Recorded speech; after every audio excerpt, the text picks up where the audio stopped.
And opinions expressed in this podcast are solely those of the hosts and guests. All individuals mentioned are presumed innocent until proven guilty in a court of law.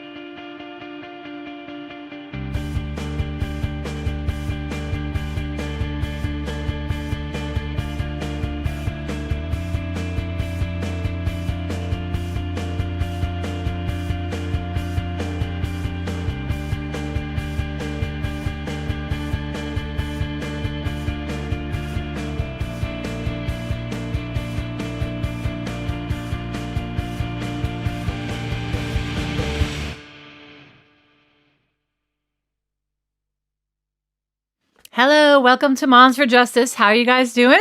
I'm Carolyn and this is Jocelyn. I don't hear you, girl. You're on mute.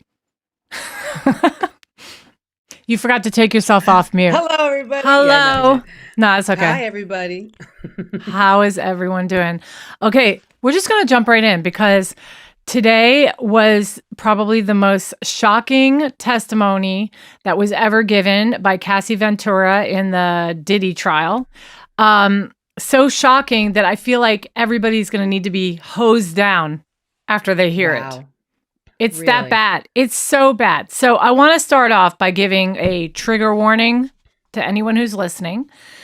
So the discussion is going to contain explicit, potentially distressing details of sexual assault, rape, domestic violence, the whole 9 yards. So viewer discretion. Okay.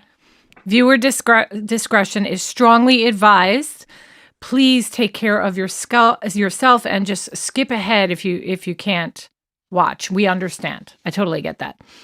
So anyway, I'll just do a quick recap. On Monday, the trial started, and it was under a no phones rule. So all my information is coming from notes that were taken by many reporters that were there and bystanders. Okay. There were, just so you know, there most of the team on each side, prosecution and defense, most of them are females. Okay. The prosecution is led by Emily Johnson, and she's facing off against the lead defense attorney, Tenny Garagos. And I don't know if anybody remembers that name, but Tenny Garagos, yeah, she is the niece of Mark Garagos or the daughter, one or the other. I had it the other day and I had it mixed up. But anyway, she's related to Mark Garagos. And Mark Garagos, everybody knows him.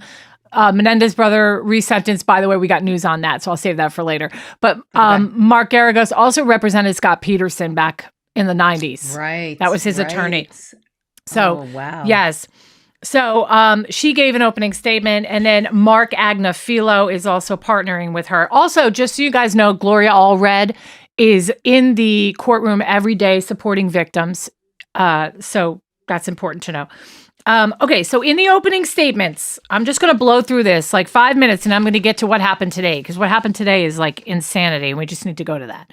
But so basically, in the opening statement, Emily Johnson is calling Diddy a cultural icon, and he's turned into a trafficker. And this case is about, and she quotes, love, jealousy, fidelity, and money. She went on to say that there was organized day-long sex parties with male escorts.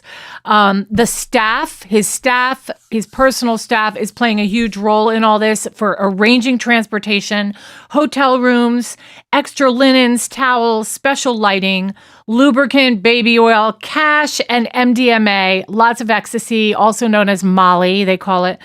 And then, painting a picture to the jury of like all the women that he would gather around for these parties. They would have their nails painted white. Sometimes they wouldn't even, like, most of the time, like you'd see there's pictures out there and there's video footage you're going to be seeing where the women are like, they have nothing on. But there are some parties where girls, they would have just a dress or a skirt, and they would say, leave that on. It's just easy access to lift it up and let people go one by one on you. It's just that's what was said in the openings, or you're just saying that part of it. There is witness testimony from people that have come out before the trial that have said that their skirts have just been lifted up. Yeah. Right. So Combs promised also career opportunities to these women, which is why many of them say they hung around. I don't know if that's a good enough excuse, but anyway, the star witness in all this is Cassie Ventura. She first crossed paths with Diddy when she was brought into his Bad Boy Records orbit in the mid-2000s. And after Ryan Leslie, and I know a song by Ryan Leslie, I love Ryan Leslie, he discovered her in late 2004, and then Diddy turned around and signed her to a joint venture with Bad Boy, and leading to the release of a debut single in 2006. And then, only after that, the two began a romantic relationship in 2007. Shortly after, she became the face of Sean John's fashion line. Then they remained an on and off couple all the way through to 2018. So it spans roughly 11 years. Okay. Wow. Now, you're going to hear things about forced acts. Because she was also eventually like groomed and trained to also put the parties together as well as if they were a team. And she would actually call up and hire escorts and also make demands. And one of the demands that you're going to hear about is that she once ordered a male escort to urinate in her mouth while Sean Combs filmed it. And that was all at she's saying it was all at his request. Right. Okay. Wow. Pardon me. Yes. So she said this on the stand today? Yeah, all this, everything else you hear now is what was heard on the stand. Okay. So she says she was kicked in the back, flung like a rag doll, stomped on her face in an SUV during an active party. Also, he would hire makeup artists for these parties. And he did that because a lot of them were bruised or had open wounds on them from previous freak-off parties. And he would have constant makeup artists on hand to do them up so that he could send them into the party and they wouldn't look bad. Right. I can see that. Okay. He would blackmail them and threaten them with public release of sex tape footage if she resisted. And then he would make career threats. He would later try to buy that leaked beating video, which, by the way, just came out unedited. So I'm going to play a little bit of it right now. I'm not going to play the whole thing because everyone has seen this video. So I'm not going to just rehash something everybody saw. Are you going to show the stuff that hasn't been seen? I'm only going to. Yes, that's leaks? all. Okay. Yes, I'm only going to show you the one section because everyone's already seen it already. So this is one section of the unedited portion, and it is from the first witness of this trial. Okay, and this is the guy that worked at the hotel when they called when she called for help. Right. So his name is Israel Flores, hotel security at Intercontinental Hotel in Century City. He was the first witness called, and I'll talk through this. I'm going to keep talking as I play this, okay? Okay. Okay. You'll see him in a second come down the hallway, but anyway, so he testified that on the night in question, he observed Diddy and Cassie arguing in a hallway and then recorded the incident on his cell phone. He describes Combs as cordial and said Combs did not appear to be drunk or high. When Combs realized he was being recorded, Combs grabbed Flores' phone. And then Flores turned around, and I thought this was interesting, and pinned Combs and then photographed damage in the hallway. So he goes on to testify that Combs threw a stack of cash at him about the length of his thumb to his pinky. That's how thick it was. And he said, "Don't tell anyone." He also confirmed the hallway footage came from motion sensor cameras. Okay, so that's him there in the hallway. Nobody's ever seen this before. I mean, it's not any kind of a bomb. This is Israel. This is right. Israel? Mm-hmm, yeah. Okay. And it's not any kind of bombshell footage, but it's missing footage that we didn't see before. He's coming down the hallway. And there are like other vantage points that you can see of him beating Cassie, but I didn't really want to just continue playing that because everybody's already seen it. So, all right. So back to this. Okay. And you know what? Before I do that, let me just check something here. Hold on. I want to make sure So I shut that off. I guess I was under the assumption that I was going to see them brawl a little bit. No, I mean, what you saw when the video first came out is pretty much what you see, but at different vantage points. So like from across the hallway, they play the same thing over again. And it's like from behind Diddy. And then when he goes back and down the hallway and everything. And by the way, the guy never is dressed. He's always in a towel. And it's so annoying. It's like he lives and dresses for freak off parties like all the time. I was looking online today and I was seeing pictures of Diddy, just from the paparazzi, him in a doorway with a robe on, or him in a doorway with half a towel on and a shirt. And I'm like, this guy is just always ready. Never dressed. He's already ready to freak off all the time. It's out of hand. Anyway, I don't mean to laugh, but he's either finished one or wants to get into one. Yeah. Right. Okay, so he threatened with public release of the sex footage of these girls so that they would never, either leave or they wouldn't ever rat him out. You know what I mean? Right. He would get a deal. Right? Yeah. Even if they went somewhere else. Right. Right. And then career threats, he would say to these girls, just keep going, do more parties. And they'd be like, well, what about that thing that we talked about and that deal we were going to get? And he's like, you're almost there. He'd say things like, you're almost there. You're, it's coming right around the corner. Just keep doing parties for me. Yeah. So anyway. A typical person who has the upper hand, right? Right.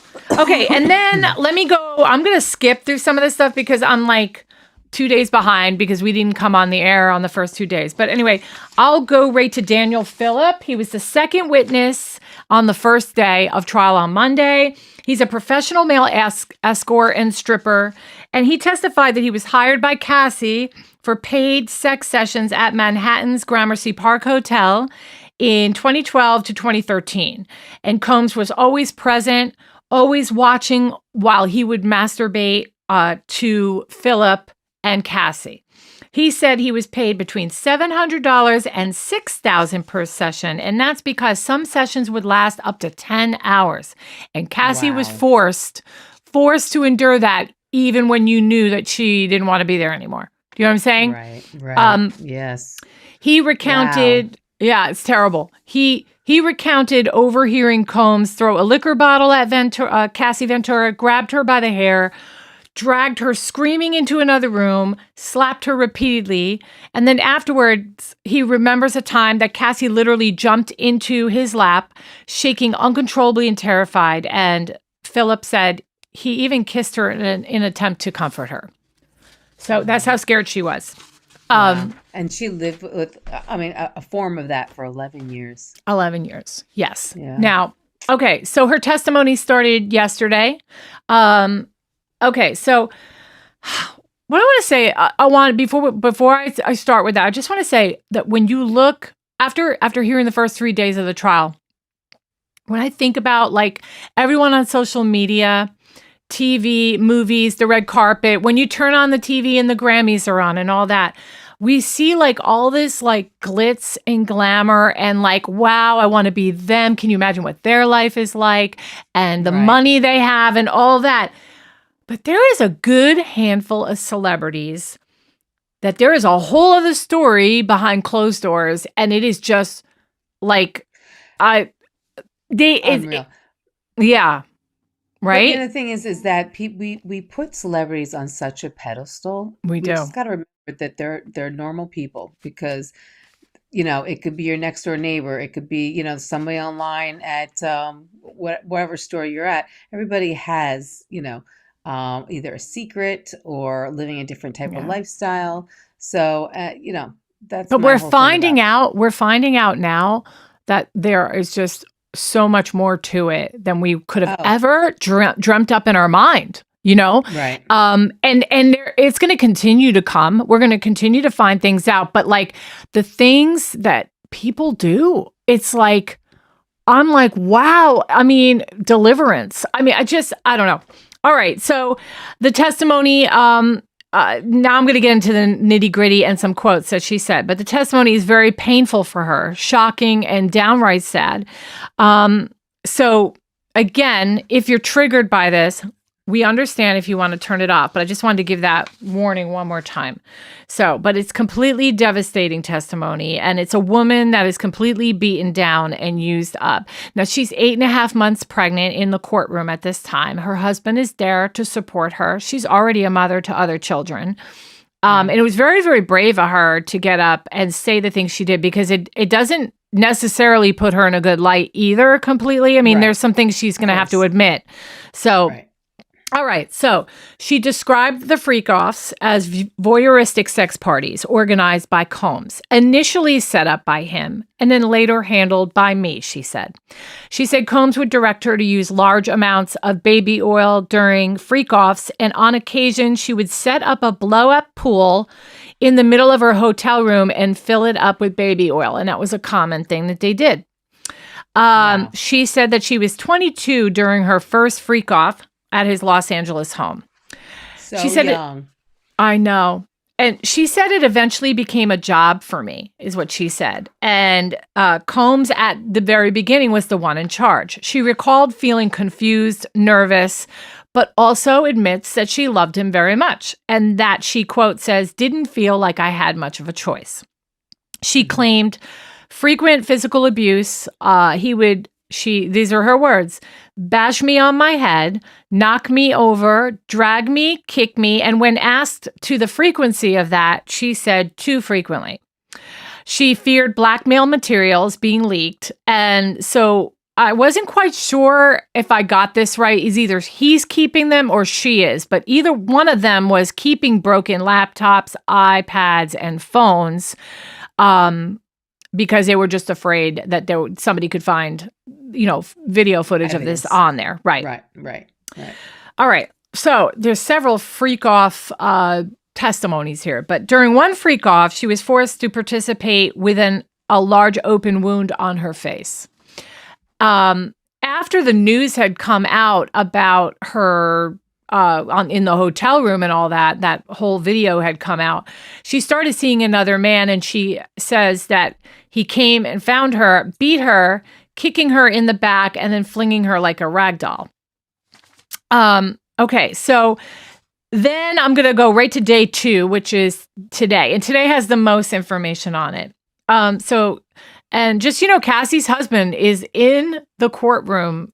I mean, and they said that I'm sure she said everything to him already. It's not a surprise for him. Yeah, no, I wasn't suggesting that he didn't know, but I just find it interesting because some of the reporters today said that he looked like he was ready to just like jump over that whatever the divider is there, and like he was seething in the courtroom.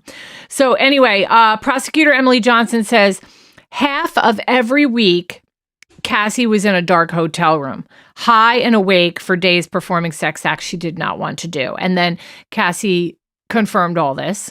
The other thing I wanted to say is that there were multiple escorts, and there's a whole bunch of different groups that they would hire these escorts from. I've got that coming up. I'll tell you a little bit about that.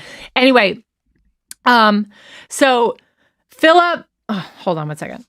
Okay, so on one occasion, I said before, Cassie instructed Philip, the second witness, male escort, yes, to urinate in her mouth while Combs watched and masturbated. And Combs filmed this all with his phone and his camcorder. And then he would hear her getting beaten. And then also, hold on, I feel like I'm out of order here. Okay, all right, so. Oh gosh. So who recorded? Combs. Diddy recorded. Yeah, but, Diddy. Philip never did. No, he wasn't recording anything. It was Combs that always recorded everything. Okay. So then at one point they had a problem where the judge scolded both sides, saying you should have sorted this out beforehand when it comes to trial. Somebody had said something like, this is trial by ambush or something like that. That was a defense. And the prosecutor was calling it gamesmanship or something like that. And again, nobody's allowed in the courtroom but a few reporters. So I'm getting it from them. But anyway, okay, so she was asked to leave at one point, and then she returned to the courtroom. And then the first question that she's asked then is, what names did you go by when checking into hotels or keeping your identity hidden? And she said, Jackie Starr, Veronica Bang, and Anita Crawford. Okay. And then she detoured back to a time in 2007 when Combs and his security man, D-Rock, once strapped holstered guns and set off to go confront Suge Knight. Suge Knight is the guy that had the rivalry with Tupac. Okay. Cassie admitted that she still had no idea what came of that confrontation, but that it was one of a many unexplained chapters in her relationship with him. Combs repeatedly insisted that Cassie confirmed that none of the escorts that she hired were ever undercover officers, and he wanted total control over every detail. And by mid-morning today, the defining moment of the testimony by that point was a frame-by-frame replay of the video at the Intercontinental Hotel in Century City. That was in 2016, just in case I left that out. In it, Combs drags Cassie by the arm, stomps on her back, and snatches her cell phone away. And on the stand, she described it simply, quote, "He threw a vase with flowers at me. I remember it coming towards me, and I put my arm up to protect it. It didn't actually hit me." Almost immediately after that assault, texts begin to pour out from Combs to Cassie, because she eventually left with the help of the guy that worked at the hotel. Israel? Yeah. So while she's in the car leaving, he's already texting her.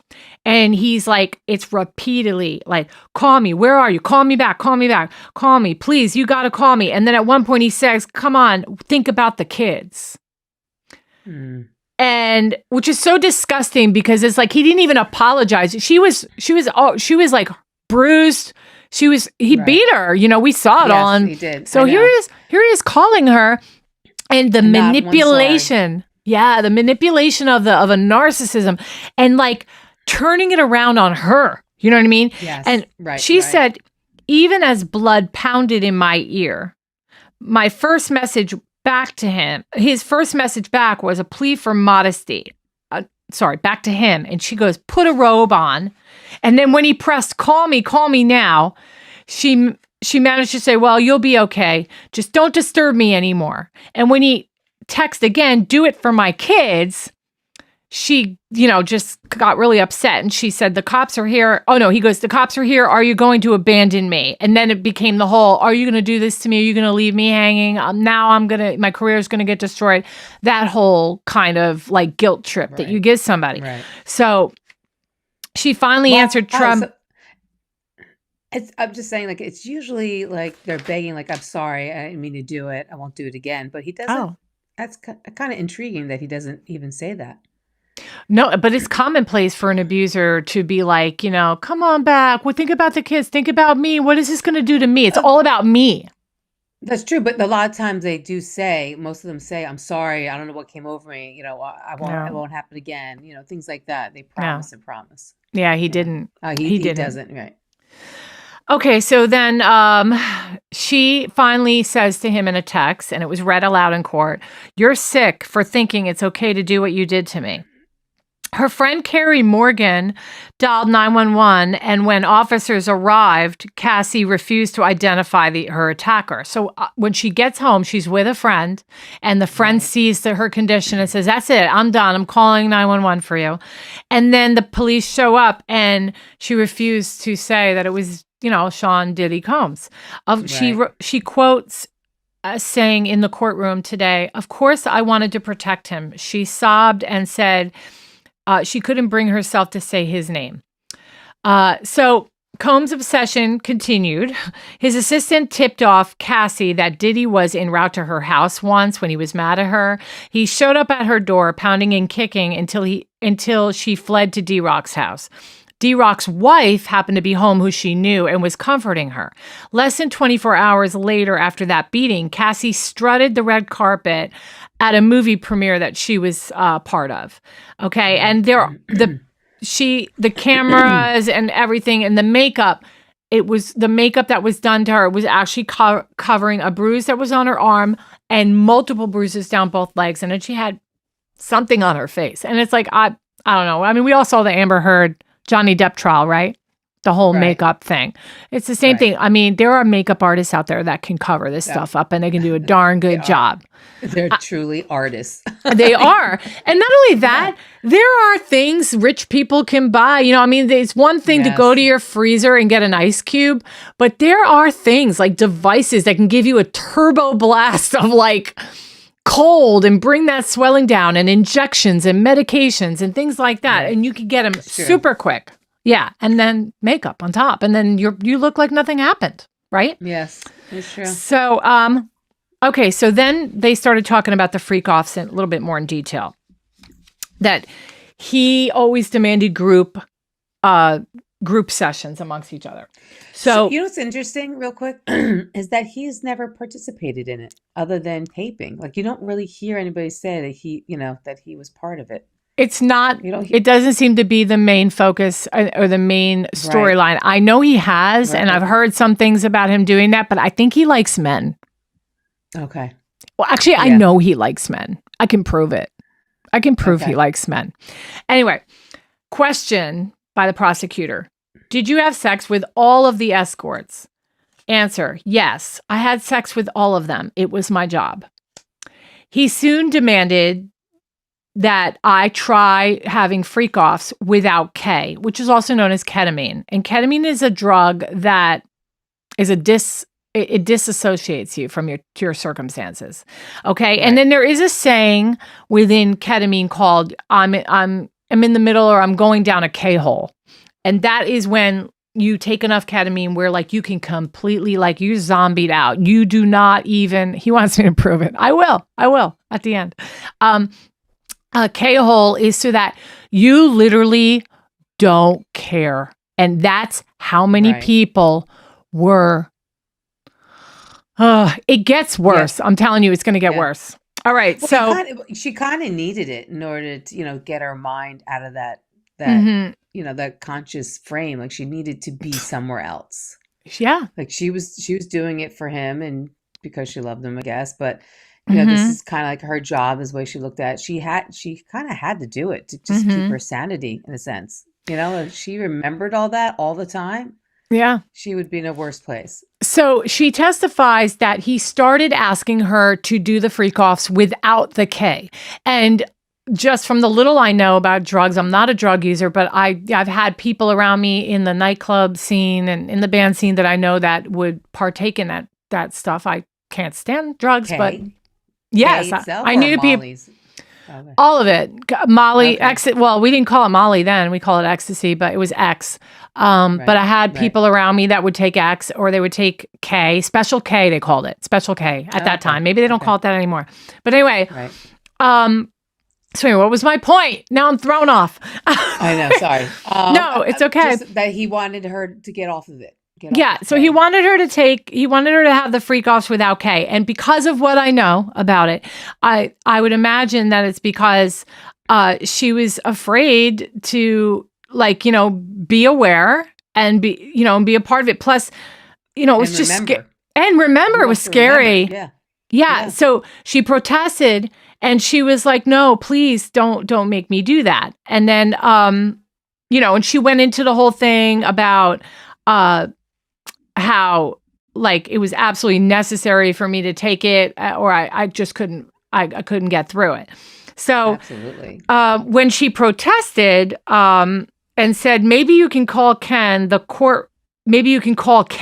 courtroom burst into laughter at her sly jab, maybe you could call Kim. Now, Kim Porter was his wife at one point, right? Or partner. She had said, maybe you can call Kim, like maybe you can get Kim to do this crap for you, kind of a thing. And then apparently the whole courtroom burst into laughter. So anyway, on her 29th birthday, she begged for a quiet night doing karaoke at the Blind Dragon and she just wanted girlfriends around and everything. But nope, Combs insisted you need to have a freak off on your birthday. And she goes, I just want to be with my friends. And she said, quote, I gave up. So during that birthday session, Combs threatened to leak the sex tape footage to her mom, which devastated her. Quote, it would have made me look like such a slut. I was so ashamed of myself. So then jumping back to July 22nd, 2013, text after text, Cassie says, please delete the video off your phone. And Combs writes back, I did delete the videos yesterday, took them off the cloud. And then in March 2019, a panic text comes in from Cassie to Combs saying, I need you to call me ASAP. Combs texts back, girl, I just called you back. Need you to get info. This is really serious. What turned out happening is that somebody came up to her at a bar or a club and told her, I've seen footage of you in a freak off. And she, no pun intended, freaked out and messaged Combs. And then Combs was worried because Combs like, this could ruin my career. All of a sudden, he didn't give a crap about Cassie. He was like, oh, we need to find who this guy is. You know what I mean? Right. So anyway, she staged, he said, getting good with this guy and get him take him out somewhere. So she takes him to a restaurant, and then all his staff and security people surround the restaurant to intimidate this guy and scare him. So she's just talking about that's what he would do, kind of things he would do to bully people. So, right. So wait, did they get, I guess they grabbed his footage. I guess they found wherever he had. The people that were in that courtroom today didn't finish anything else about that story. That's all I got from that. I wish I knew more. But, okay, so then Cassie describes the physical toll on her body, and this is really brutal, okay? She had multiple sores in her mouth all the time, okay? And I am going to be really careful with what I say, but she was very frank and very blunt. And she said, I just had a lot of blanks in my mouth. Okay. Okay. I could fill in the blank. Yeah, exactly. I had a lot of blank. You think you can do that? Can you handle that? I don't know. Can you handle that? Okay. So anyway, do you want me to say it? Okay. No, I don't want you to say it. No. Frequent UTIs and mouth sores and then she at one point said that many times it was forced oral sex. I could have just said oral sex. Why not just say that? Okay. Yeah. All right. She admitted to self-medicating with opiates, only to trade one set of health problems for another. She also said that there were times that she'd come to him and she'd say, everything's burning and hurting down there, and because she's had so many people partake with her, and combined with the UTIs and needing medication, and he would still make her participate in freak-offs. Wow. I mean, brutal, just absolutely brutal. I'm assuming that he, I'm sure he had a private doctor to come and look at her. Well, eventually. Now, all right. So she goes into that too. Okay. So she said that it would take her many days to get well again from a freak off.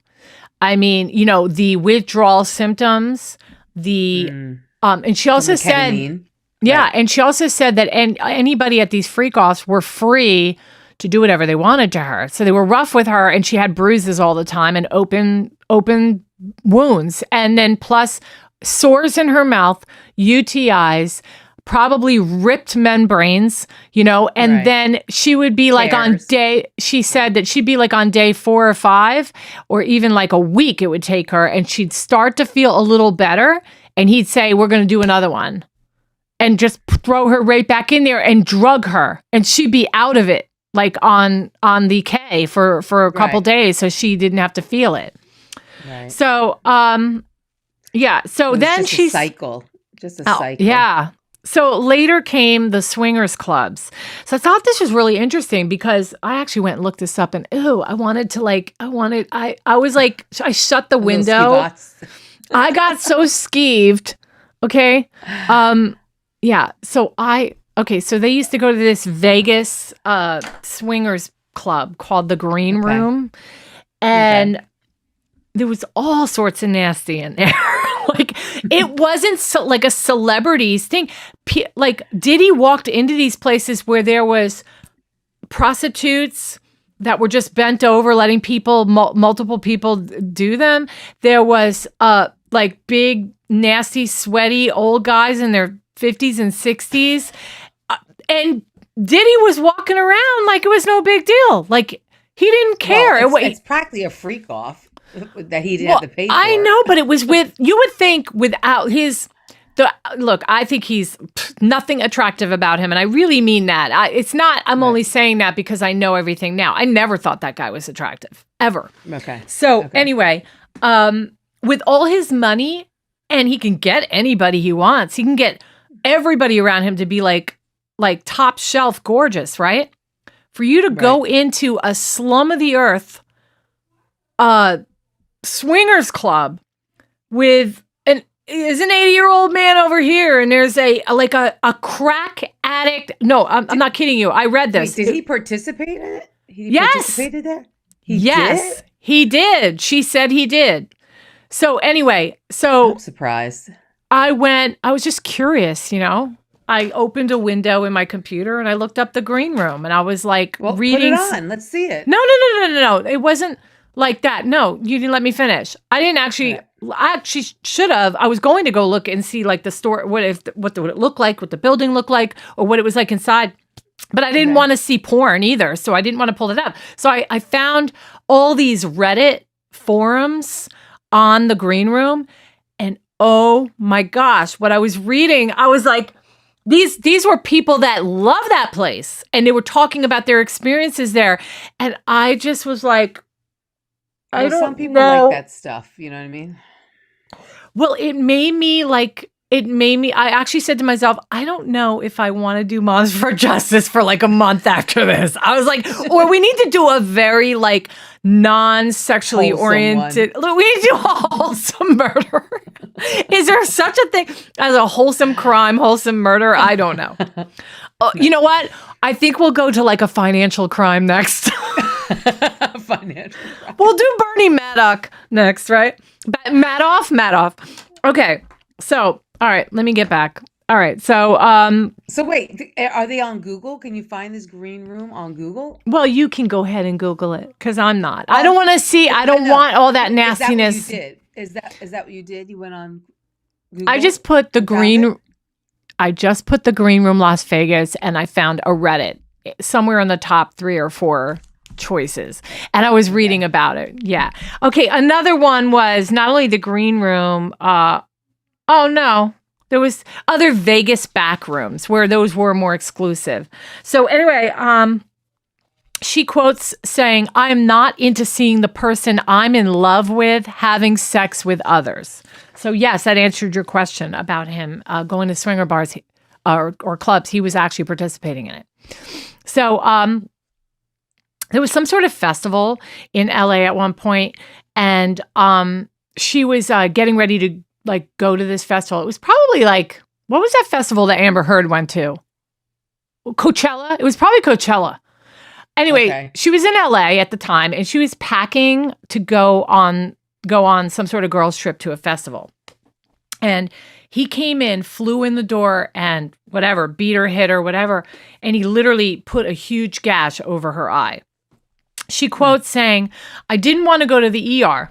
So he had his security on a Sunday afternoon bring me straight to a plastic surgeon's office. He stitches her up, and she ended up sending him a picture of herself later, like saying, 'Do you see what you did to me?' Here's the thing. He ordered his security to take her to the plastic surgeon's office. He didn't even go with her after what he did to her. Of course he's not. What a... You say it. I don't want to say it. All right, so then during cons, in France, he beat her again, hurled her off a friend's yacht with no shoes on, no passport, and yet the next day, again, she had another red carpet event where she was smiling her way through it. So as the direct examination neared its close, her voice started cracking and she started choking up. She said, "I felt so trapped. Like, how do you get out of this situation?" And then the line that brought the whole house down was, quote, "Sean made me feel like the only thing I was good at is a freak off." So that's terrible. Okay, so another thing I want to... He kept her self-esteem very low, and that's what they do. A lot of these, and also people who want to keep control. Promises of not only a career getting better or taking off, because she kind of already had a career going, but also preventing it from collapsing. Because if he turns around and he threatens her with this footage, her career's gone. Right. Right? Right. I wonder, how did they break up? Do we even know? Did she say how they break up? Yes. Okay. I'm not there yet. All right. Yeah. Okay. So now it's important to know this. So there's this guy named Jonathan Oddie. Okay, so let me give you backstory on him first. Okay, he's known for his involvement in a shooting incident at the Trump National Doral Miami Resort in 2018, and this made the news at that time. Okay, he opened fire during some sort of bipolar crazy episode. He later made controversial claims right after that, saying that I'm a sex slave for Sean Diddy Combs and his girlfriend Cassie Ventura. Everyone dismissed him when he said it and said, I don't believe that guy. He's crazy. He's got mental health. They dismissed Cassie for her claim until they found video of it. Right. Yeah. Yeah. So basically no one believed him. So why is that important? Yeah. Okay. Why is that important? So during the trial, Cassie referred to about 8 escorts, 8 of them, that were hired through the Cowboys for Angels escort service. That's one of them that they would use. And by the way, just so you know, fun fact, some of these 8 escorts that they hired were also on the TV show, the HBO TV show Gigolo. So if you ever want to see what they look like, you just pull up an episode of Gigolo. Okay. So why is all that important? Because Cassie confirmed that Jonathan Oddie was in fact, yes, she admitted, Jonathan Oddie was one of those escorts, okay? And he was involved with both her and Combs. So that was a bombshell today because everybody remembered back to 2018. Oh my gosh, that's that guy back in 2018 that nobody believed. And she brought up his name today and he is scheduled to testify. Oh, wow. So it's going to be really interesting. Yeah. So, and one of the ways this was all brought up was because the prosecution had pictures of 8 escorts and was saying, do you know this guy? I held it up. Yes, that's so-and-so. Do you know this guy? And then when they got to Jonathan Oddie, she said, yes, I know him. We've had, we've hired him. We've had sex together. We've done this. We've done that. So I thought that was really, really interesting. So Cassie also revealed that she was doing a club appearance. She was doing club appearances in Atlantic City when that girl came up to her and said to her, hey, I've got some footage and then there was a club, right? Yes. And then there was a guy named Sujit that came up to her and said he saw her in a freak off tape also. So she also reached out to Combs on that one. And that was actually Sujit that she invited to dinner with some of her friends at Diddy's request. And that's when the security detail completely surrounded the restaurant. So I hope I wasn't confused. For as many freak offs as that happened in 1 year times, 11 years, it sounds like they only had a handful of people who had actual video. So that was some really good security in a sense. Yeah. She said that she would often be sent to those spa/therapy places to get IV therapy after her freak offs. So she'd recover quicker. A lot of people do that. Yeah. A lot of rich people do that. Yeah. I know they do. All right. So there's that. And then we've got the drugs and all that. Now, the Diddy's kids were reportedly respectful in their behavior in front of the jury. But anytime the jury was asked to step out, they were the complete opposite. I just thought that was interesting. Yeah. Also, during what could they actually be saying? They would just act feet were the way they were sitting. They were being disrespectful the way they were sitting and the way they were acting. It was just a visual thing that people said. Yeah. Interesting. Also, during some controversial testimony from Cassie about their dad, they got up and walked out a couple times. Yeah. Also, she was told that she also admitted that she was dangled off of a 17-story high balcony. And then he literally took her whole body and slammed it into patio furniture. Wow. The general consensus is that the jury was extremely moved and very emotional during her testimony, which is really great for the prosecution. The jurors... Right. Yeah, for the prosecution. Right. The jurors also saw still images of freak-off sessions. So they already have been exposed today to some of the most probably vile photographs, Right. orchestrated by him. Man, I wish we could see them. And and they were guided through how these recordings were later used as leverage. She testified that Combs threatened to leak the footage. We know that already.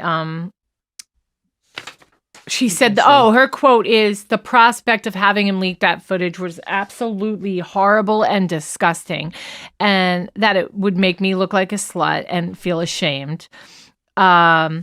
Okay, she revealed that she received a $20 million settlement in 2023, an amount she said was intended to compensate her for the time and the pain and the many, many years of having to try to fix her life, and to compensate for the settlement's swift resolution, which happened only a day after she filed the suit. Now, the $20 million settlement amount, that was brand new today. Nobody ever knew that she got $20 million. Now, some of the things people ask are, well, how could she be sitting on the stand outing Diddy right now if she got $20 million for shutting up? And I'm going to tell you why. And I looked it up just because it's the law, basically. So there are two separate controlling legal principles that allows her to speak right now. Okay. Criminal case testimony overrides any confidentiality provision. Any private agreement, even one purporting to keep her from speaking, must yield when a witness is under subpoena in a criminal proceeding. Federal law and constitutional principles give the court the power to compel testimony for use in a criminal prosecution, regardless of what a civil contract says. That's number one. And two, flat out, it's just outright that an NDA cannot bar survivors of sexual assault from speaking out under the Federal Speak Out Act. Great. It's amazing. But then, yeah, that's a great one. Why would any? Yeah. What? But then I would think some of these idiots in Hollywood would stop giving settlements out because it doesn't matter. They can just speak. Well, if it's a sexual crime, then it doesn't matter. But Harvey Weinstein was. Yeah. He made them all sign NDAs, Yeah. So, anyway, it's really amazing. It really is. Okay. So after the two had broken up, she went on to say that he raped her in her living room. She said the moment was over very fast and left her crying and saying no. And some of this is out of order here. These are all notes I got. Is that the breakup day? That's when they broke up that day? They broke up not on the day. It's just saying they broke up and afterwards he ended up raping her. Okay. It doesn't say when exactly. It doesn't say that day. Okay. So the prosecution concluded their direct examination today and sent the jury home to give her a break. And let me tell you something. She's going to need a break. I'm going to tell you why, because this is a whole other thing. Trial's going to start again tomorrow, and the defense counsel will cross-examine her. And I am really worried about her. I really am. I'm worried about her with this cross-examination. I'll say what I think, and then you just tell me what you think too. They're definitely gonna try to say that it was consensual because. Oh, absolutely. Right. They're gonna use that to the nines. Especially and also that she was in charge of it too. Right. Like she outright admitted it. But she's condoning it. Right. She is in essence condoning it. Right. Okay. And then it's going to come out, apparently, that there's some witnesses that it's going to say that she herself could have been violent at times and had an anger issue. Okay. And that she even admitted, by the way, today on the stand that she hit him all the time because she was just, hitting him back or, hitting him, whatever. So they're also going to point to her desire to keep her career. They're going to suggest she willingly agreed to do all these things to further her career, right? And her career did did climb when she was with him. Mm-hmm. Yeah, it did because he didn't. Yeah. She wasn't a priority for him. All she was a piece of meat. That's really what she was. But her career still climbed under his watch. Like, she had one hit. Honestly, I didn't even know who Cassie was until like this whole video came out. I really didn't. Okay. I'm not like, I'm not aware of walking the red carpet a lot. Oh, so. I understand that, but she's also on the arm of Diddy, and a lot of girls are on the arm of famous people, and I just never put two and two together. To me, she doesn't have a song or a movie that's ever been that big enough to make her stand out like even an Amber Heard, or even Amber Heard is even like, I didn't really hear her I mean, I knew she was more than Cassie, but Amber Heard really, what is she known for? She's not known for her movies. Fantastic Four. Well, I didn't know her, so. Well, that's because you didn't watch the movie. I did not. But that's a big movie, yeah. I can feel an argument starting. I can feel it. Can I just say this one thing? There are some movies that are blockbusters, just everybody hears about it. Even if you haven't seen it, you just know, oh, I heard it. They're all over the place. And you hear about it at award shows. You hear about it in YouTube. You hear about it, social media, all of it. I just never heard about her. I don't think she was as big as like even Blake Lively. You know what I mean? Like I just, everybody talked about that, but I knew her before from Gossip Girl and stuff like that. Right. Gossip Girl's a big name show. It is, but I don't think she wasn't anything really as big as that. And I think her breakout movie was probably Fantastic Four, where she was more, worldwide known because, Fantastic Four is definitely, the movie's definitely shown worldwide.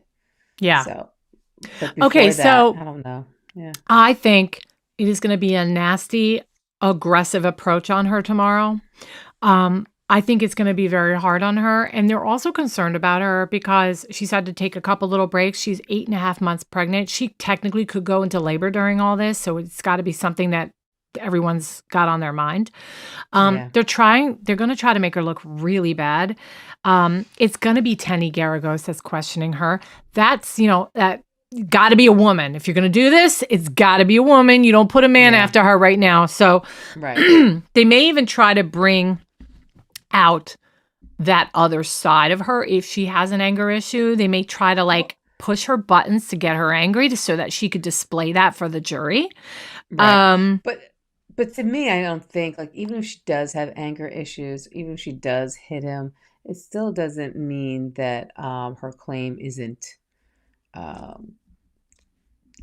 doesn't mean that her claim isn't justified. You know what I mean? No, right.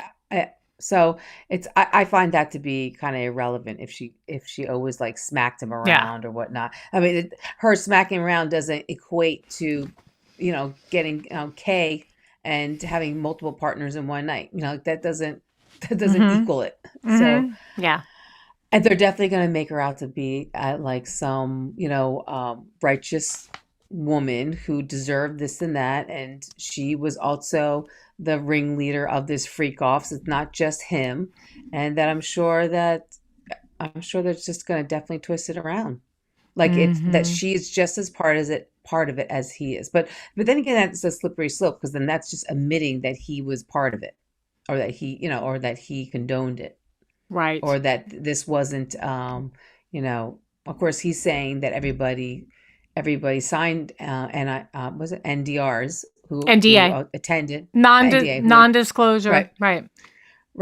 Everybody attended those freak offs, probably had to sign one. So in essence, it's them saying yes to it. So he didn't force anybody. It's a slippery slope, because it's it's him having the power to do that. I agree. Yeah. So it's going to be interesting what happens. I would think that her attorneys are coaching her to, be calm and keep a cool demeanor. But I think you're right. I think if she shows a little anger, she kind of has earned a right to be angry. Right. Well, even if she does have anger issues, I don't think that equates to whatever, that he gave her was even, I don't think that's even. Like, she did this to him, so that's why he did that to her. I don't think at all. I don't think that's equal at all. Okay, so just a little tidbit for you, okay? I want to show you this video. I forgot what movie he was in, but you'll recognize his face. His name is Terrence Howard. He was in a oh yeah. You know him? Yeah. Awesome actor. Like really good actor, right? So here's a little bit of him talking about Diddy. No matter what. Did you ever have the opportunity where you got invited and you said no to it? Hell yeah. What was the consequences when you said no? Puffy invited me for weeks, asking me to come and teach him how to, wanted me to be his acting coach for a while. Go there and he's sitting around just looking. I'm like, okay, what's the material you want to work on? He's just looking at me. Then next thing you know, okay, hey, will you help me? I want to hear your music. So I come over there and I play the music. And he's sitting there just looking at me, like waiting. Okay. So then my assistant was like, he wants to hang out with you next week. And I was like, for what? He's like, I think he's trying to fuck you. That's what my assistant said. I was like, oh. Yeah. Okay. So now there's that. I know it's not proof, but like he's just one of many guys that have come forward and have said that, there's another interview I have somewhere where like he's grabbing guys' butts and stuff at parties. I mean, he likes guys. I'm sorry. He just does. And I'll believe Terrence Howard before. I know. There's that whole thing with Bieber, right? Oh, yeah. The grooming. The grooming he did to these kids. Like taking them out and showing them a good time as if it's like an adult taking somebody to Disney World. Hey, look at my house. Look at the cars I have. We're going to go out tonight and blah, blah, blah. And this poor kid, his face expression on these interviews, he thinks he's going out with, wow, I'm with my hero. I'm going to be, my career's going to get started. So excited. Yeah. So excited. And little does he know that this horrendous thing is going to happen to him. And then when it happens, he's going to be quiet about it. He's like, the shame that boy must feel, right? Oh, yeah. He sold his soul. There was another interview with him and P. Diddy, and you could tell, and it was some kind of like video where he was caught off guard. Like I think he was doing a separate video, and then Diddy just showed up, kind of thing, and he practically couldn't even look at him in the eyes. I just thought that was like. I got a great video for you, actually, but a lot of people don't believe this girl. But there's a girl named Adria English. Her name is Adria English, and she sounds high and drunk in this interview. I'm just going to warn you now. She sounds really bad in this interview.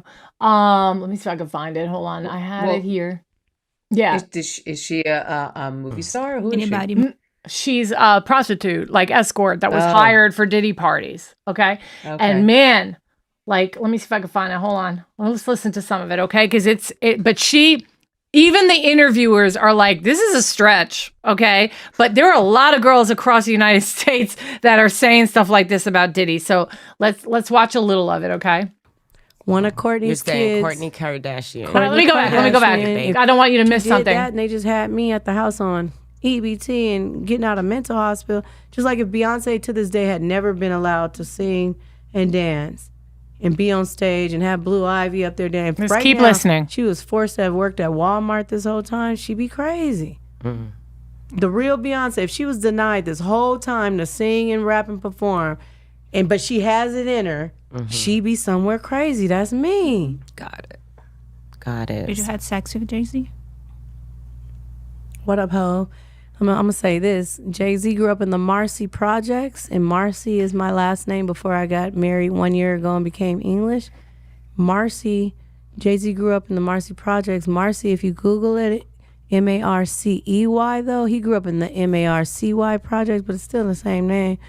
Marcy means female name meaning God of War. And I'm ready, Jay. Come on, Hove. Grew up in the Marcy Projects. Hove, let's do that project. You know what I mean? He you didn't or you did? Yeah, I'm waiting for her to answer. After No, there's a lot of stuff she's going to say. After they orchestrated to have Aaliyah taken out of here. Oh, you don't want to say, of course. Okay. So we'll just not say. We drink to that. Yeah, we'll drink to that. Yes. Shout out to the masterminds. So people want to know the celebrities that were there. Prince William. Why was Reverend Al Sharpton there? Or Harry. I want to know. It's definitely Harry William. Why was Reverend Al Sharpton?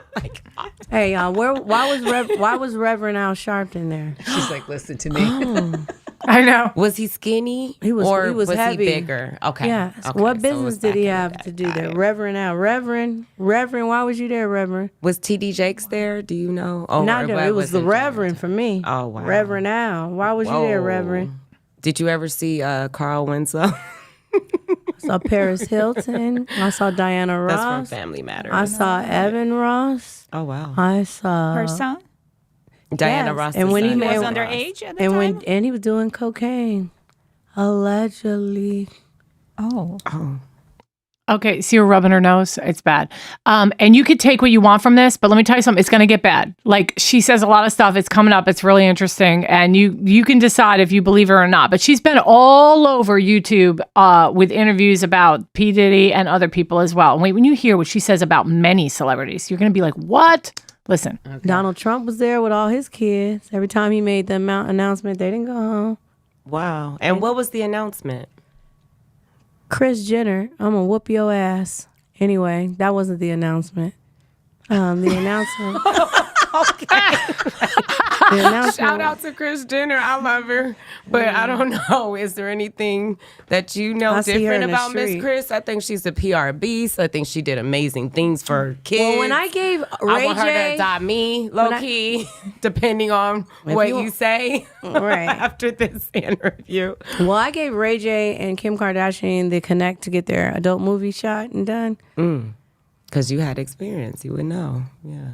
No, because I had already shot it. Yeah, exactly. And we all grew up together, me and Ray J and Brandy in the same church. We're all from the Church of Christ, and their dad, Brother Noah, was my vocal coach. Me and Kim had the same hairdresser in Beverly Hills. So I initially, when I was getting out of the chair, she was coming to get in the chair. I gave her the connect then, but she never really called, or if she did, they didn't pay attention to her. But when I gave it to Ray J, they did, and they ended up shooting it. But her mama didn't like all the angles that Kim was looking in, and so she had the movie reshot. I heard that Ray J said that. He allegedly said, well, no, Her he said mama. that. He said that. Those are his claims. They ain't allegedly, Yeah, and her that- mama he said had it that, reshot. yeah. And her mom, all of them been having sex with Diddy. And they could sue me if they say I'm lying. Chloe is O.J. Simpson's daughter. She was having sex with O.J. Also, Courtney has a baby with Justin Bieber. One of Courtney's You're saying kids. Kourtney Kardashian. Kourtney Kardashian. If you guys do a DNA test. Allegedly, yes. I can't. Also, we'll say allegedly, but just do the We DNA cannot. test. Just do the DNA test. One of her kids is the DNA, and then Justin Bieber's kid with Haley is not even their biological. They artificially inseminated her because Justin's been stressed out and he hasn't been able to get her pregnant. So for the PR and the look of it, they're saying it's about time her be pregnant. Allegedly. Allegedly, yeah, but on y'all that do one the too, DNA yeah. test. Just do the DNA test. DNA tests don't lie. I bet you if there's nothing wrong, they'll do the DNA test with no problem.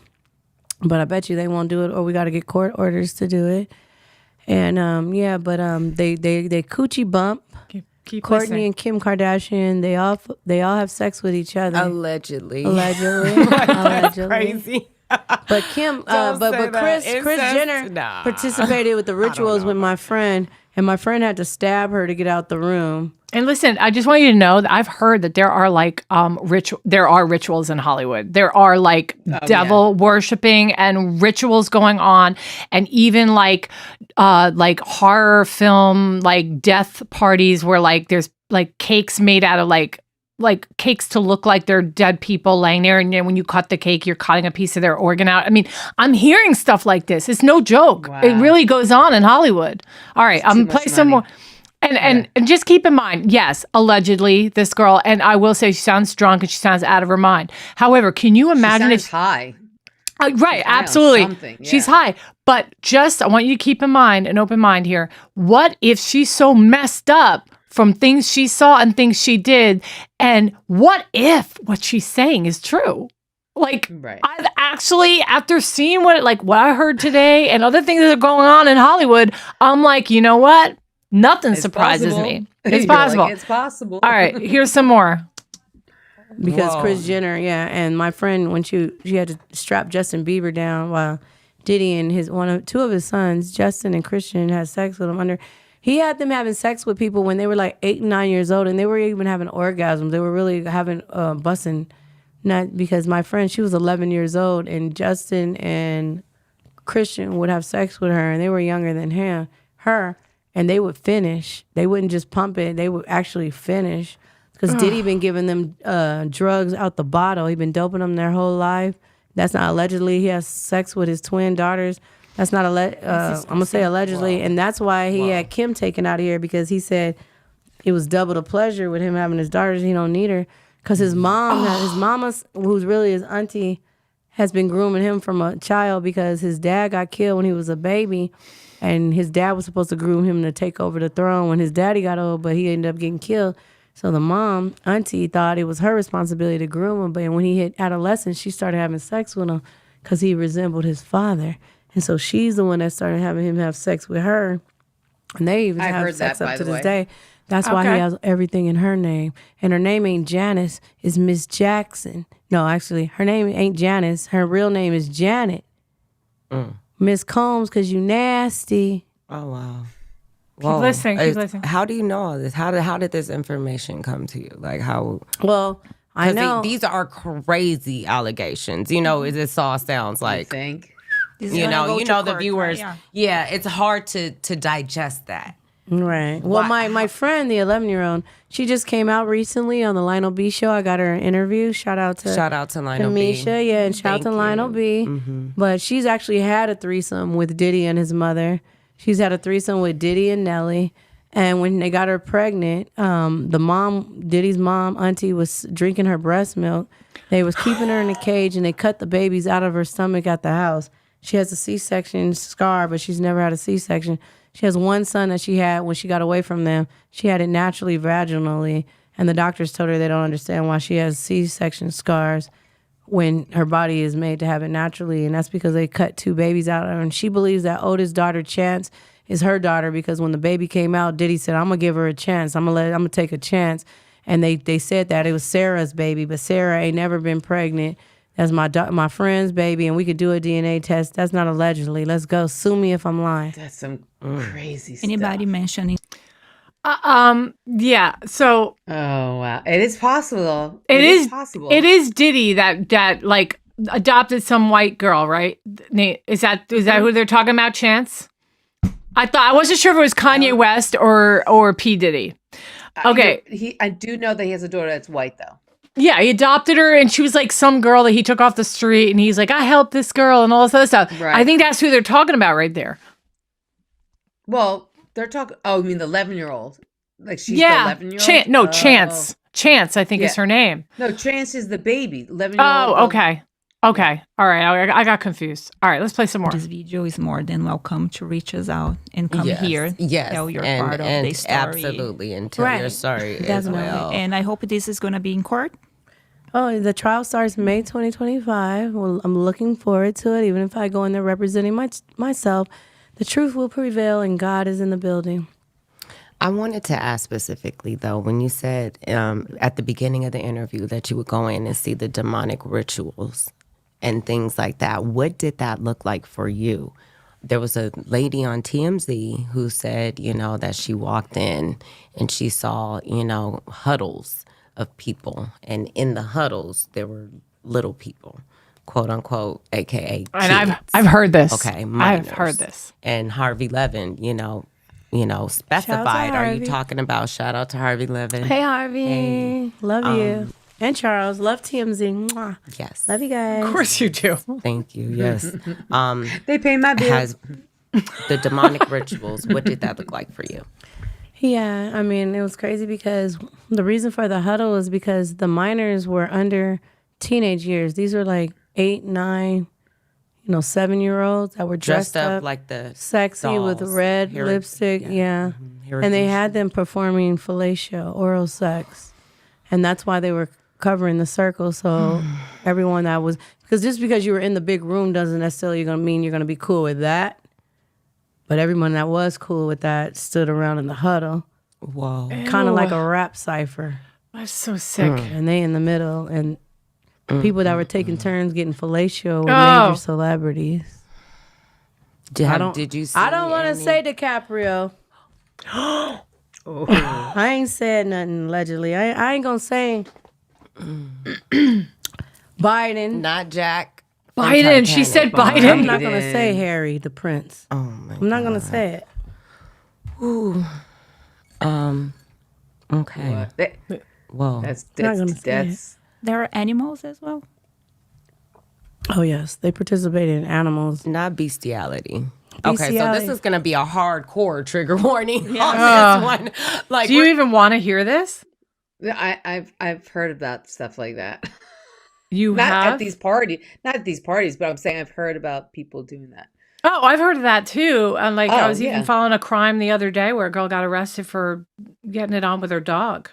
But that's beside the point. Yeah, it goes on all over the place. But I'm saying Hollywood is up to all, they're doing all this stuff. And I've been hearing about it. Like and when I first heard some things like this, I was like, no, this can't be happening. This can't be happening. It's How- crazy. I mean, it's no wonder why it's considered Sin City. Actually, Vegas is considered Sin City. But none of them as a none of them witness, stay married for very long. right? There's a lot going on, and a lot of them are on drugs, and maybe because they're exposed to this, and they just need to be in a different dimension in their mind. And It's what's crazy is, or what's sad actually, is that if this girl right here is telling the truth, she couldn't be a worse example of a witness to it. I mean, she's not credible because she's high, clearly. Yeah. She don't talk well for herself. She looks like she's messed up in the head. She acts like it, the way she's talking, and she's an escort. And no one's gonna. Right. No, I'm not judging her. I'm saying that the United States will judge her, and they'll be like, "Oh, you're gonna take her word for it?" Let's face it. There was when I was looking at interviews about Diddy the other day, there's a girl on there. She's wearing an outfit. She's practically naked in the interview. And I'm like, you think that anyone's going to listen to you? You've got your whole boobs hanging out and your entire, I mean, it was crazy.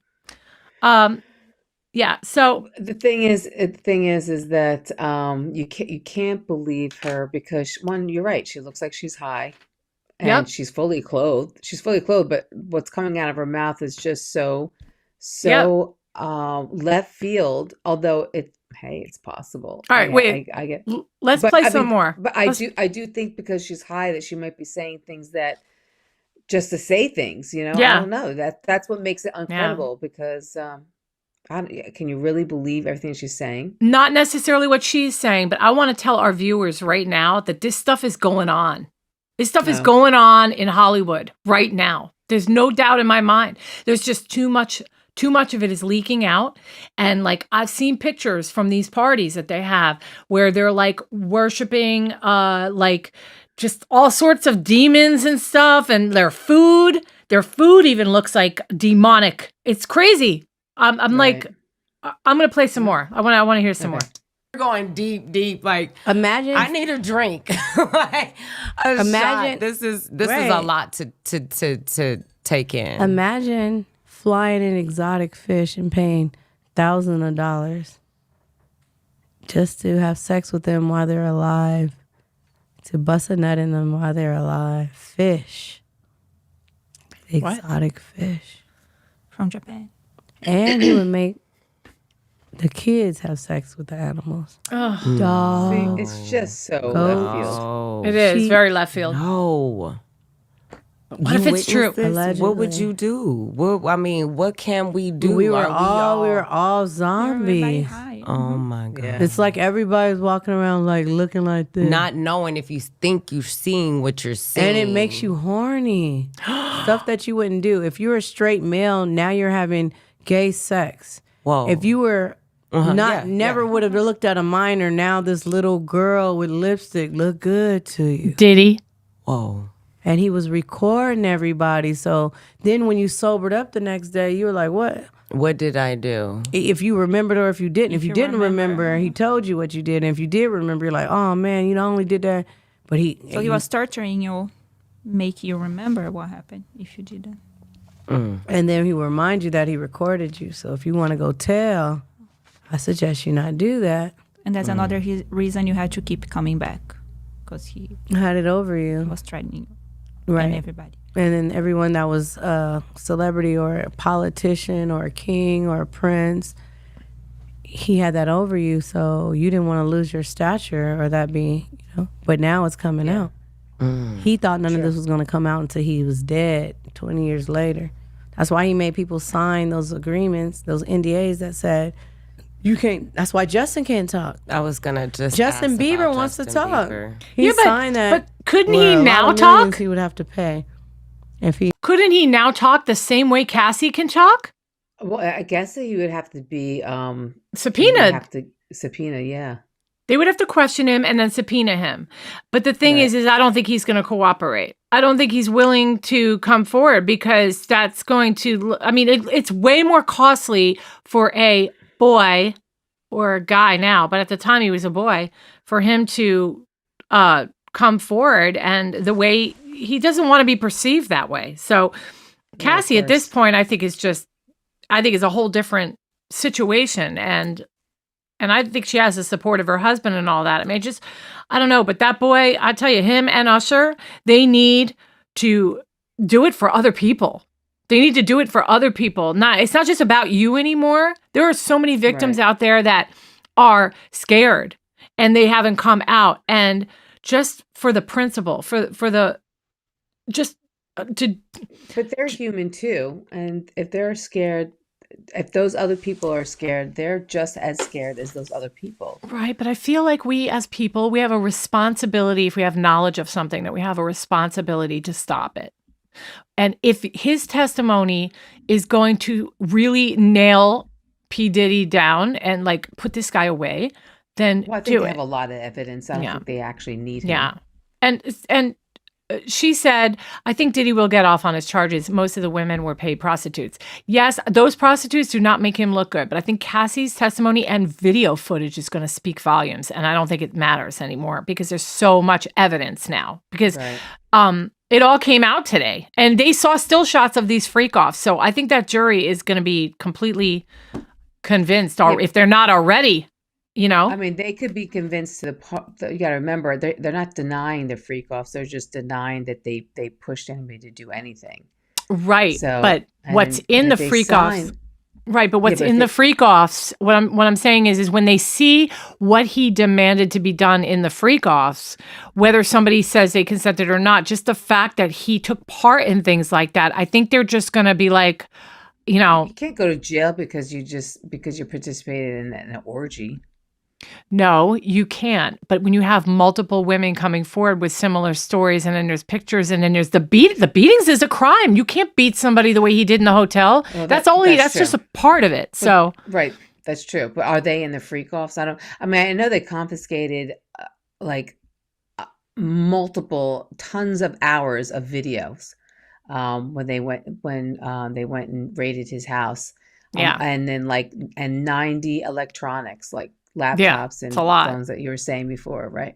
Mm-hmm. But I don't know. Could he get life in prison for that, for beating somebody? Probably not. So we'll see how it goes. I think it's just gonna be another situation where all the nuggets add up. I just so overwhelming. I don't even think it's a question at this point. I really don't. But let's play more of this because I really want to. Go ahead. Again, the reason why it's only a question is whether he forced them or whether they were part of it. So I think I personally think their defense is going to be yeah, we had it, but everybody who's there wanted it. They signed NDRs and they NDAs.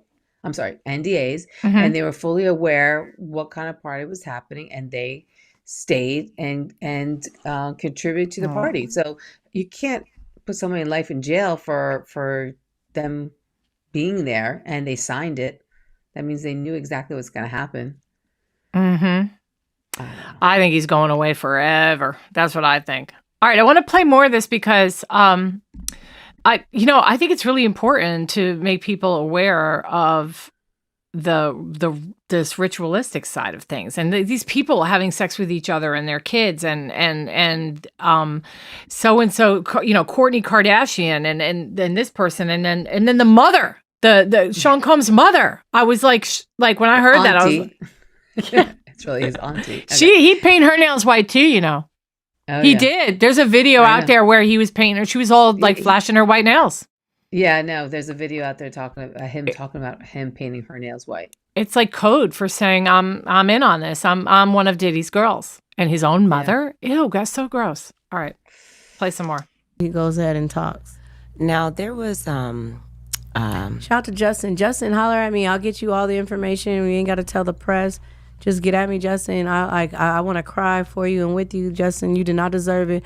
And Usher, you about to get your ass kicked because you took him over there and you knew what Diddy was going to do to him. Usher, you knew. That's why they asked you, what's his name? Howard Stern. Howard Stern asked you, Usher, would you take your own kids over there? You said, hell no. That's right. But you going to take Justin over there? I remember that. What he was going to do to him? It's on site with you too, Usher. Even though we was cool, me and you T-Pain all kicked in the studio doing shots, and I met you several times, man. Usher, hold on, man, you gonna burn. I have that one too. Like, come on, was that this video? is your confession, man. Howard, let me pause it first. Was it before or after he got arrested? I could pull the video up after this one. I'll pull the video up after this one. Okay, that way you can see the date on it. Okay. I'll stand around you and whoop your ass, Usher. Lashes, you need lashes, stones, public mockery. That's what you need. Justin will never have his complete life back. He'll always be haunted about all this to this day because of you, Usher. It was your chance. God gave you the position to save somebody, and you chose to sacrifice him. What did he promise you, Usher? What did he tell you was going to get to bring him somebody? And did you get it? Did you get it? Are you experiencing now all this running around you doing? Getting every woman who's in a relationship, getting them in trouble with their man because you got the power of seduction on you right now? Is that what you asked Diddy for, the power of seduction? Yeah, your time is coming too. J-Lo, I'm on your head, J-Lo. What did J-Lo do? She stuck a champagne glass that they cracked on the table and was broke with jagged edges, and they was sticking it in my friend over and over, and that ain't allegedly. She was only 11 years old, and with her coochie and her booty so bad that they had to do reconstructive surgery on her, and J-Lo was laughing the whole time. She had to be with my bare hands. Yeah, I've heard bad stuff about J-Lo too. I have. I've heard that she was all in on it when she was dating Diddy, that she was like, and then when she started, like, she was at the beginning of her fame when she was dating Diddy. Right. She was still in the beginning, and she just kept blowing up, and she needed to get the heck out of there. I'm sure she had PR people that worked for her that was like, you need to get out of here or you're going down with this guy someday. You know what I'm saying? Right. Yeah. But yeah, guys, that was smart of her. Give us some likes, guys. Give us some likes. Hit the subscribe button. We appreciate our viewers. I want to play some more of this girl, this crazy girl. J-Lo, come back to America, ho. It's on. I don't care if we're at the Met Gala, the Grammys. I'm running up on you. Whoa, J-Ho. In Jesus' name. At what J-Lo was this? Was it Jenny from the Block? Like, was it Selena? Was it? Later it was all on in her J-Lo's. career. It's always been her. Whoa. That's why she slid him the gun in the club and let my other homegirl get shot in her face. J-Lo was a drug runner. All of that. Dreams to be in the entertainment industry. She sold her soul too. Oh my God. But when you mess with kids, that's when you draw the line, bitch. Yeah. Whoa. You sir. Ooh. Allegedly. I ain't no allegedly. You did that. Ooh. She did that to my friend. And I'm going to whoop her ass if I get the opportunity. That ain't allegedly, and sue me if I'm lying. She keeps saying that. It was actually YK Osiris was the rapper that I was talking about. That Drake is alleging that Drake and Diddy essayed him for years. I don't know anything about him. And he came out very publicly. He came into the business very innocent. By the time he left, he was denouncing everything, saying that it was the devil, that their spirit and evil forces. It's the reason why people run out of there. They do. Screaming. And he was suicidal. He said, I just want to drive my car off, like I just want to die. There's footage of him and Drake, him being on Drake's private plane and, made to do sit-ups and be recorded and just humiliated. And Drake doesn't like women. If you notice that one video, he has all the names on dog collars. When he has girls in his, privately, he makes them eat out of dog bowls, and he puts a dog chain and everything on them, and he pays them. But Drake deep down doesn't like women. That's why. But he wants to be one. It's the weirdest psychology. That's why he getting BBLs. And his nose Interesting, done. right? It's like you have a hatred for women, but you want to be one at the same time. What's a BBL? I gotta look that one up.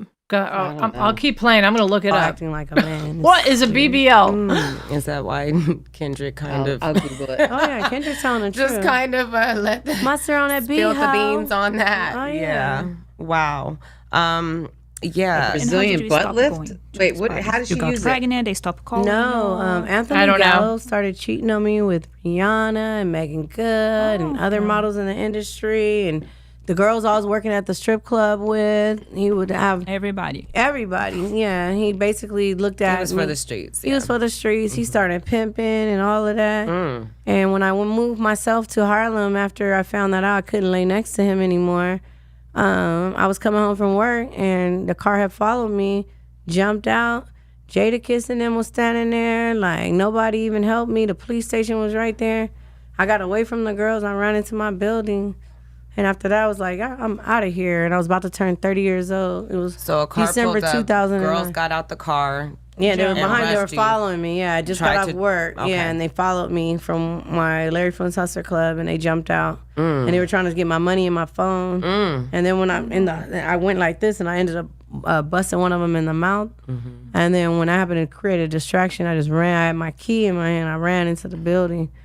And you said Jadakiss was sitting there, standing there. He was on the block. I'm not saying he was there for it, but he was just outside on the block. I was like, wow. I don't know if he was out there on the block for a reason, but interesting. And then my God, you stopped going to the parties. Then you stopped going to the parties. I fled back to California. How do you know that was a direct hit on you from Diddy? Because they were saying "bad boy, bitch." Oh wow. Okay, so that's an answer. Yeah. Wow. Yeah. I'm so sorry that happened to you, though. Everything. For real. Everything. Allegedly. How are you been doing now mentally and for mentally, your soul? I need. What are we doing? We need help because all of us victims, we need real psychological therapy. We need. We can't. None of us can work no more. It's a special kind of Social Security they're gonna have to create, or something for us because post trauma. It's very traumatic. Post, PT. As D in the worst watch way, the other video? because we could just be doing whatever. Which one? With Howard Stern. Oh, with Howard Stern. It's only like 2 seconds, and then I'm going to get off this video, and then we weren't going to be able to finish it. But yeah, I mean, if you want to just stop this video, I could pull it up for you real quick. Sure, I can. Hold on. Yeah, that's what I said. BBL is Brazilian butt lift. Yeah, or not breast, butt augmentation. Okay, Usher, where is it? Where is it? Usher. I might have to mute this for a second until I find it. Are you afraid in some ways? Hold on. See, I don't have it queued up, so I'm not sure where it is. Okay. Well, if it's only 2 seconds, then it's not a big deal. It's literally, it's just he only says one sentence, and that's all anybody shares on these videos. But you're right. He did introduce Justin to. He did. He did. I think he was a victim first. He was violated and he was a victim first, and then he didn't get care anymore. And he recruited new kids for him. He's like, hey, go on out and get your friends. And he found this guy, Justin Bieber, not a little bit younger than him, right? He was a little younger than Usher. And just said, brought him over and done. And I think Justin, it was like, whew, he didn't see it coming at all, that kid. Oh, yeah. Just horrible. So that's our show for tonight. That was a lot. Tomorrow is going to be a big day because she's getting cross-examined. And it's going to be an interesting day. And everybody needs to be, you can't watch it, but I mean, everybody needs to be watching the news tomorrow to hear how it goes.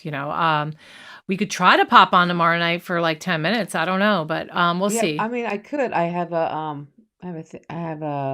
a continuing ed course I have to go to from I think 6 to 8 or 6 to 9. I wanted to say one more thing before we hung up. Oh. Ooh, is it a surprise? Well, you might already know about it, but Okay. it's these guys. Oh yes, I forgot you said that before when we started. What Yeah. happened with them? They were resentenced Okay. to 50 to life. And because of the youth offender program, they're now eligible for parole immediately. And they're going to go before the board in, I think it's June 12th. So huge success. Wow. The judge officially took off their life without parole and made it 50 to life. And a lot of people are like, well, if it's 50 to life, how can they get out? And that's because they're being treated as a youth offender from that time period. So they're eligible for parole. They've been eligible for parole under the 50 to life. So it's just a huge win. They would have been out at 35 if they were given that, right? Didn't I hear that? I don't know how soon, but I know that they were eligible for parole like a long time ago now. Like a long time ago. Considering this the sentence that they should have had, which was 50 to life, they should have been up for parole a long time ago. And they're predicting that they, because there was the one new DA that was saying, oh, they're still a danger to society. Well, that is not true, because people that came forward to speak in front of this judge before he made the decision to change the life sentence to 50 to life with parole, there were people that testified from the prison. And one prisoner came forward and said, hey, without them two, I would have never survived. I would they are like a university for parolees, for prisoners. Like, they literally reform people, these two. That's how they also brought in. They were part of a program to for them to get prisoners to have education, continued education. They got their college degree in school, and they were able. In prison, and they were able to get more people to go under the program. If I'm not mistaken, Lyle's the one who started the program. It was his idea. Okay. So and they've been doing it ever since, and it's just doing so much good left and right. So whatever that DA said about them being a danger to society, that's a bunch of BS, because and here's the other thing. They each spoke, and they said, I live every day with what I did. I am like, it doesn't ever go away. And the remorse I feel, and I know what I did was wrong. And, it's just, you don't see it that often, that authentic. You know what I'm saying? Like, and then to have your entire family, including family members, like super close to the victims, like his sister support, his sister, I know Kitty's brother is not fallen. He just can't get over it. All right. I would never expect every single one to, but to have the majority of them support them. It's I hope they come out before the grandma passes away, though. She's like, you know what? I haven't even checked to see, because she's really not doing well. I haven't even checked, but I haven't heard any headlines about her passing away. But I know she's not well. Right. I think she's just trying to get there. So when is it? June what? June 12th, I think. Like June 12th.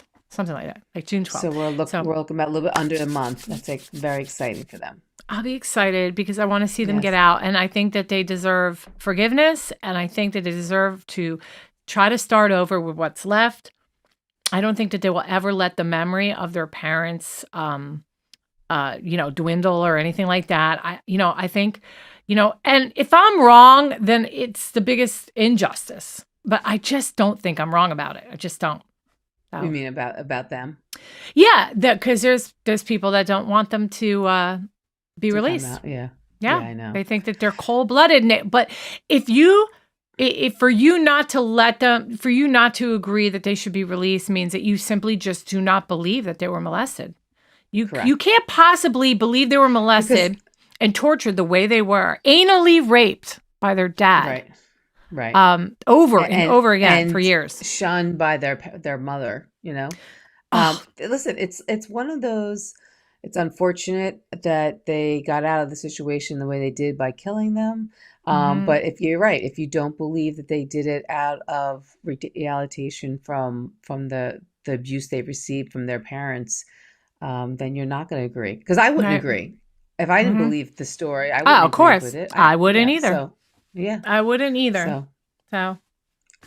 All right. Okay. Well, look, Mark says, no, you were never molested. Oh, Mark.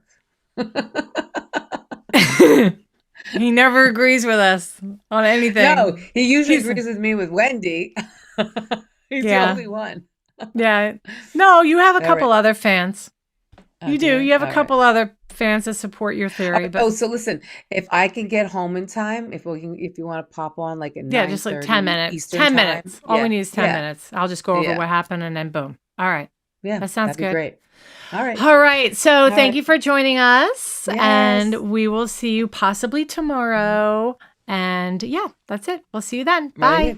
Bye. The views and opinions expressed in this podcast are solely those of the hosts and guests. All individuals mentioned are presumed innocent until proven guilty in a court of law.